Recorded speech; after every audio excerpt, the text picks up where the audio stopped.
जय हिंद दोस्तों, आज हम समझते हैं जीएसटी यानी कि गुड्स एंड सर्विस टैक्स। देखिए ये बेहद ही इम्पोर्टेंट चैप्टर है। सिर्फ चैप्टर ही नहीं, हर एक मायने से ये इम्पोर्टेंट है। क्यों? क्योंकि हम जब भी कोई भी सामान खरीदते हैं या बेचते हैं तो हमें क्या भरना पड़ता है, वो है जीएसटी यानी गुड्स एंड सर्विस टैक्स। तो ये बेहद इंपॉर्टेंट चैप्टर है हर एक इंसान के लिए। तो इसको चलिए समझते हैं। So let's start.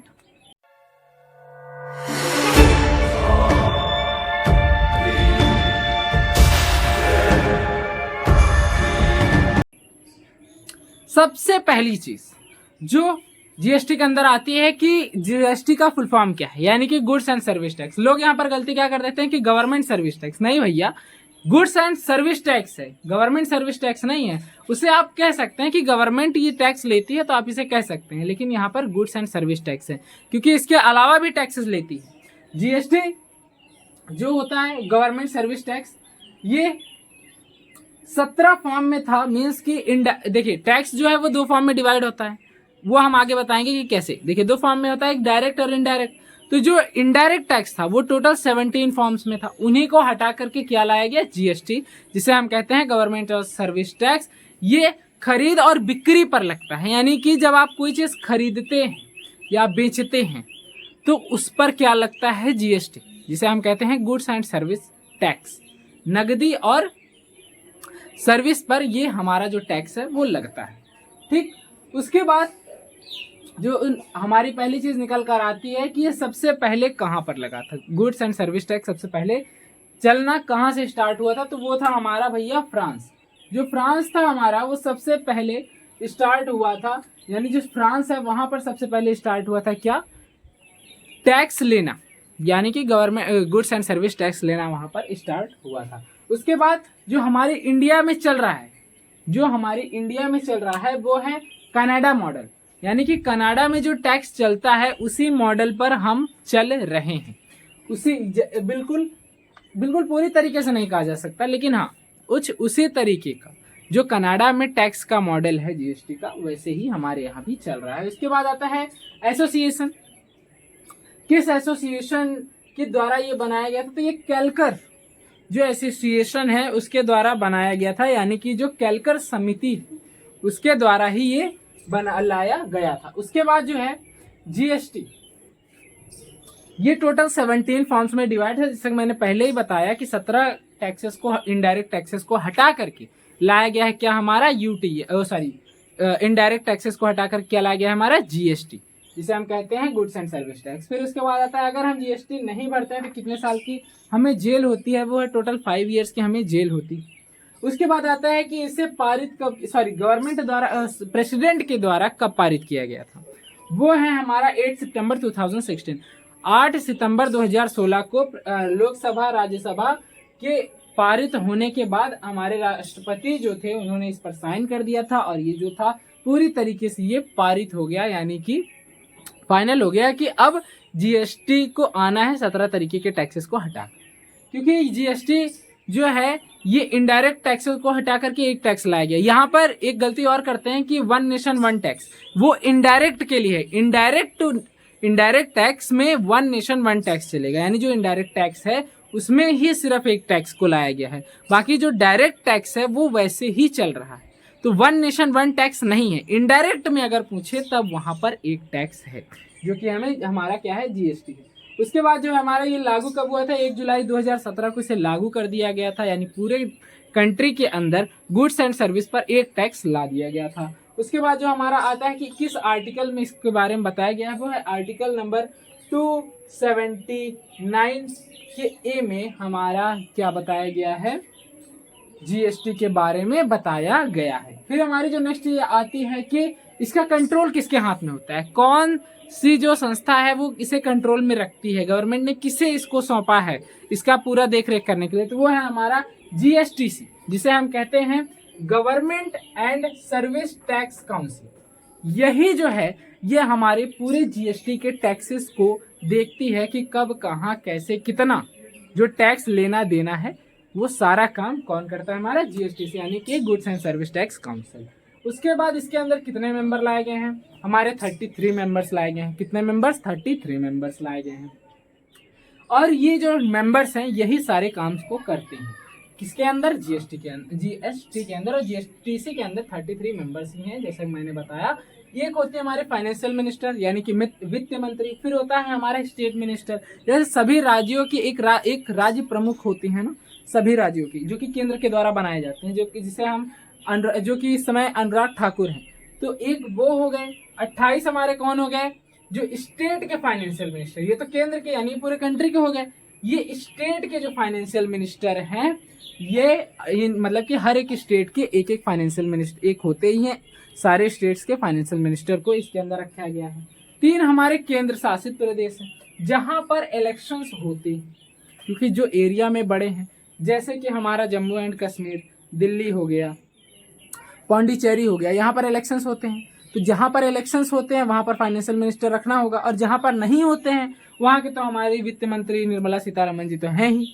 तो यानी कहने का मतलब ये है कि जहाँ पर इलेक्शंस होते हैं वहाँ के भी 3, यानी हमारे यहाँ 3 ही जगह पर होते हैं, 3 केंद्र शासित प्रदेशों में, तो वहाँ के 3 को रखा गया है। तो जोड़िए 3, 31, 2, 33, यानी टोटल कितने हो गए? 33 जो हमारे मेंबर्स इसमें रखे गए हैं। टोटल वो कितने हो गए हमारे? 33। फिर इसको किस बिल में रखा गया था? वो हमारा 122 था। देखिए बिल और संशोधन में अंतर क्या है? यहाँ पे चेंज का मतलब संशोधन है।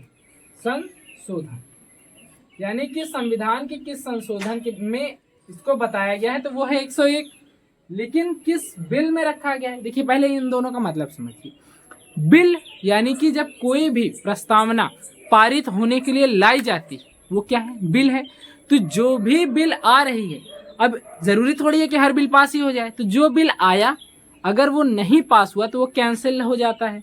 तो अगर जो पास हो जाता है वो संशोधन में आ जाता है, जो नहीं पास होता वो हट जाता है।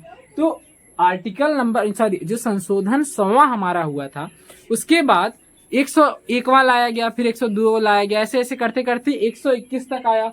लेकिन जो हमारे जो बिल आते थे वो पारित नहीं होते थे, यानी कि 121 तक बिल आए लेकिन पारित नहीं हुए। तो वो 121वां जो बिल था वो पारित नहीं हुआ। 122वां जो बिल आया हमारा जीएसटी, वो पारित करा दिया गया। तो 122वां वो हमारा बिल था। संशोधन हमारा कौन सा था? 101, यानी संविधान का 101वां संशोधन कौन सा था? जीएसटी था। और जो बिल था हमारा वो 122वां था। तो आई होप आपको इन दोनों का भी मतलब समझ में आ गया होगा। आप चाहें तो इसका एक स्क्रीनशॉट ले सकते हैं, फिर आगे की बातें समझते हैं। तो चलिए अब हम समझते हैं टैक्सेस के टाइप को और जीएसटी के टाइप को, और जितने भी जीएसटी के टाइप हैं वो कहाँ पर कितने टैक्स कैसे लगते हैं। तो जो सबसे पहली चीज़ है कि टैक्स कितने पार्ट में डिवाइड है, वो हमारा direct tax, indirect tax. Direct tax को हम एक और नाम से जानते हैं इनकम टैक्स, और इसे हम कहते हैं कस्टम ड्यूटी। किस नाम से? इनकम टैक्स और कस्टम ड्यूटी। देखिए इनडायरेक्ट टैक्स जो है वो हमारा corporation tax, property tax, inheritance tax etcetera, मतलब कि 3-4 फॉर्म्स में डिवाइड है। उसके बाद जो हमारा इनडायरेक्ट टैक्स है, कस्टम ड्यूटी, एक्साइज ड्यूटी, ऐसे 17 फॉर्म में डिवाइड था। इसी को हटाकर लाया गया क्या? जीएसटी।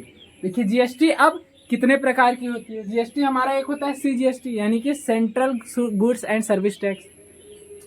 दूसरा जो है हमारा state goods and service tax. तीसरा है हमारा union territory goods and service tax. और चौथा जो हमारा integrated goods and service tax. अब सभी का मतलब समझते हैं कि कौन सा टैक्स कहाँ पर लगता है। सेंट्रल जीएसटी, सॉरी मतलब सीजीएसटी, ये पूरे कंट्री में लगती है। कैसे? अब अगर मान लीजिए कि किसी को कोई सामान खरीदना हुआ, मान लीजिए कि किसी को कोई सामान खरीदना हुआ और उसने 18% टैक्स दिया। कोई भी सामान उसने खरीदा और उसमें हर एक टैक्स में 18% उसका जो टैक्स था वो कट गया। तो उसने मान लीजिए कि वो यूपी में था, उसने यूपी में कोई सामान खरीदा और 18% टैक्स दिया। तो जब यूपी में उसने 18% टैक्स दिया, तो जो टैक्स उसने दिया तो 9% कौन लेकर जाएगी? हमारा स्टेट गवर्नमेंट, यानी कि एसजीएसटी, और 9% हमारा लेके जाएगी कौन? सेंट्रल गवर्नमेंट, यानी कि सीजीएसटी। तो यहाँ पर जो हमारा टैक्स है वो central government all over country में लगता है, क्योंकि वो केंद्र की सरकार है। केंद्र जो है वो पूरे कंट्री का है, मतलब कंट्री तो पूरा एक ही है, तो वो हर एक नागरिक से मीन्स हर एक जगह CGST लगती ही लगती है हर एक टैक्सेस में। SGST स्टेट के अंदर अगर मैंने कोई सामान, मान लीजिए कि मैं यूपी में हूँ और यूपी में मैंने कोई सामान खरीदा, जैसे कि मैंने एग्जांपल दिया, तो अगर मैं यूपी में हूँ तो यूपी में मुझे कितना 9% टैक्स भरना पड़ेगा, यानी जो मैं टैक्स भरूंगा उसमें से 9% कौन लेकर जाएगा, CGST यानी सेंट्रल ले जाएगी, और 9% ले जाएगी हमारा स्टेट गवर्नमेंट यानी कि SGST में वो काउंट होगा। उसके बाद हमारा आता है UTGST यानी कि केंद्र शासित, जो केंद्र शासित प्रदेश होते हैं उसमें भी हमारा यही कंडीशन होता है, लेकिन उसमें होता क्या है कि 9% तो हमारा किसका था, CGST यानी कि सेंट्रल गवर्नमेंट हमारा लेकर गई, CGST हमारा सेंट्रल गवर्नमेंट ले गई 9% टैक्स। उसके बाद जो 9% बचा वो UTGST।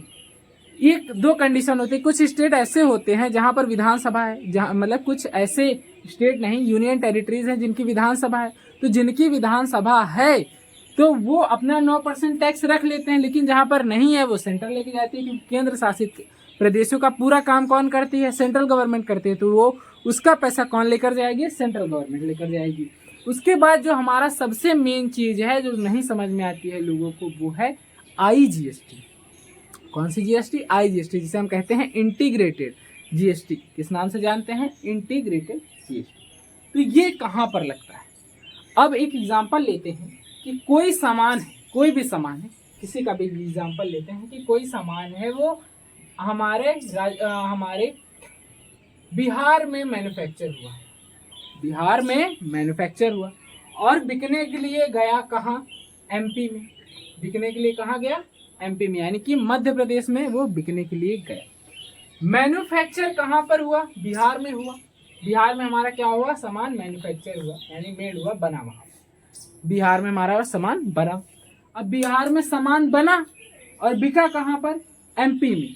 तो जब कभी भी जो सामान है वो एक स्टेट को डाक करके दूसरे स्टेट में चला जाता है तो वहां पर क्या होता है, वहां पर IGST लगती है। यहाँ IGST में जहां पर सामान मैन्युफैक्चर होगा वहां पर सरकार टैक्स नहीं लेगी, वहां पर क्या, और वो टैक्स कहाँ लिया जाएगा, जहां पर वो सामान बिकेगा।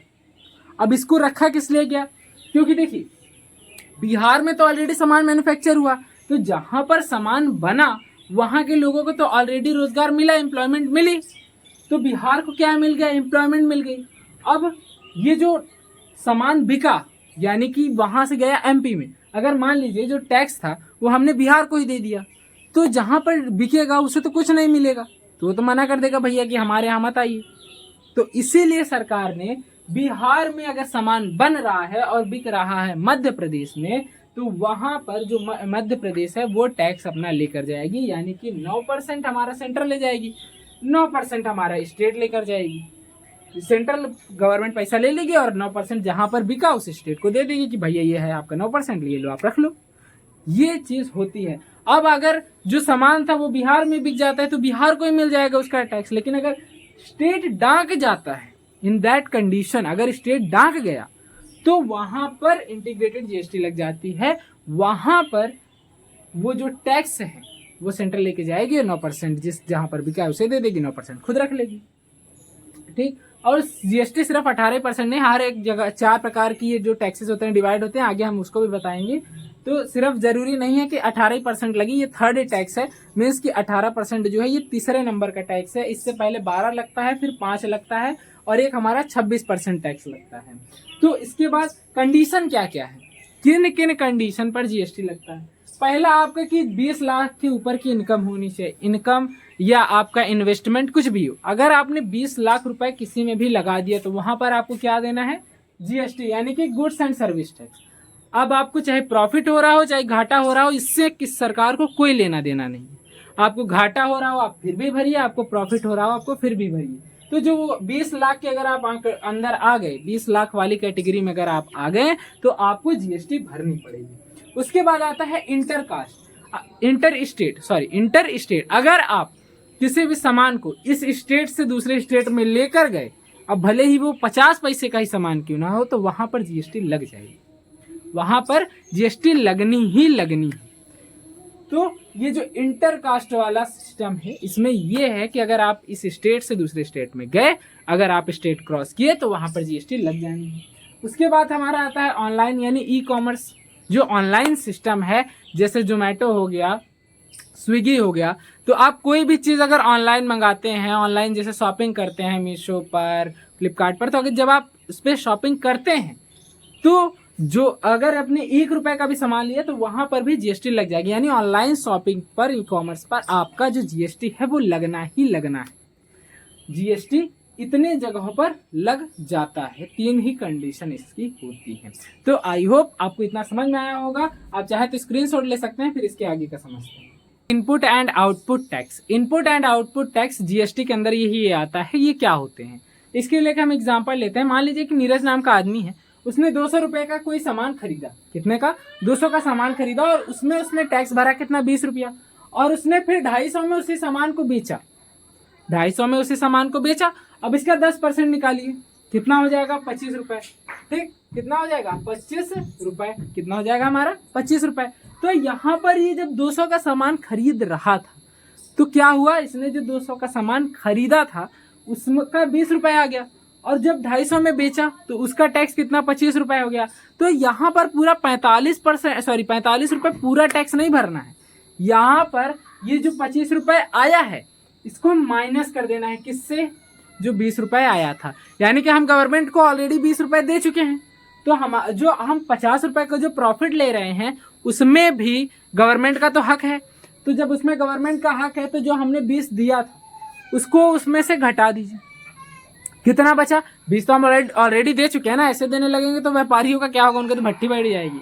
तो इसीलिए यहाँ पर 20 को हटाकर यहाँ पे 20 रुपए इसमें से घटा दीजिए। यानी कि जो इसका 25 रुपए हुआ था टोटल, तो 20 इसका और 5 इसका, 50 का ही देखिए ना प्रॉफिट हुआ। प्रॉफिट में कितना? 5 रुपए। तो इसे में ऐड कर दीजिए डायरेक्ट, पूरा ना निकालिए। आपको शॉर्टकट ये है कि जो 50 रुपए देख लीजिए इसका प्रॉफिट हो रहा है, 5% निकाल दीजिए। जो 5% बच रहा है वही गवर्नमेंट को और हमें देना है। लोग क्या काम करते हैं कि ये जो 5% बच रहा है ना, इसी को बचा लेते हैं, और यहीं पर वो जो टैक्स होता है उसे दबा लिया जाता है। इसी को कहते हैं काला धन, ब्लैक मनी, क्योंकि उसमें गवर्नमेंट का हक है, आपका नहीं है।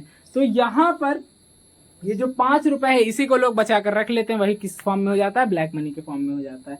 तो टोटल गवर्नमेंट का कितना था? 25%। इनकम एंड आउटपुट कितना हुआ? यानी कि 20 रुपए इसका ले लीजिए, 5 रुपए इसका, टोटल 25 रुपए हो गया। ये हमें महीने में 3 बार भरना पड़ता है। ये जीएसटीआर का काम होता है। हमें जीएसटीआर ये बताता है कि मंथ में 3 10 दिन में भर दीजिए। अब इकट्ठा 1 साल का भरेंगे तो याद थोड़ी रहेगा कि उस महीने इतना था और उसके पिछले का इतना था, इस महीने का इतना है। तो ऐसे तो आप भूल जाएंगे ना। तो आप गवर्नमेंट ने सिंपल सा तरीका रखा है कि जो भी आप बेच रहे हैं सामान, उसका जो टैक्स बन रहा है आपके प्रॉफिट का, जो भी आप उसमें से निकाल रहे हैं पैसा, तो उसका हमारा कितना हो जाता है भैया? पैसा जितना भी हो जाता है उसे 3 बार में जमा कर दीजिए। ऐसे किस्तों की तरीके से वैसे ही 3 बार में जमा कर दीजिए। आपको बिना प्रॉब्लम होगी, सरकार को भी कोई दिक्कत नहीं होगी। उसके बाद जो हमारा आता है कि टैक्स कहाँ पर कितना लगता है, कितना % लगता है, कहाँ पर कितना टैक्स दिया जाता है। देखिए कुछ जगह ऐसे होते हैं जहाँ पर लगता ही नहीं है टैक्स। जैसे फूड ग्रेन्स हो गया, जो हम गेहूँ उगाते हैं, उसमें कहाँ टैक्स लगता है। फिर उसके बाद जो मिल्क है, अंडा है, ये सब जो चीज़ें खाने पीने वाली चीज़ें, इस पर कहाँ टैक्स लगता है। उसके बाद जो हमारा आता है 5% टैक्स। 5% वाले टैक्स में हमारे कौन कौन आते हैं?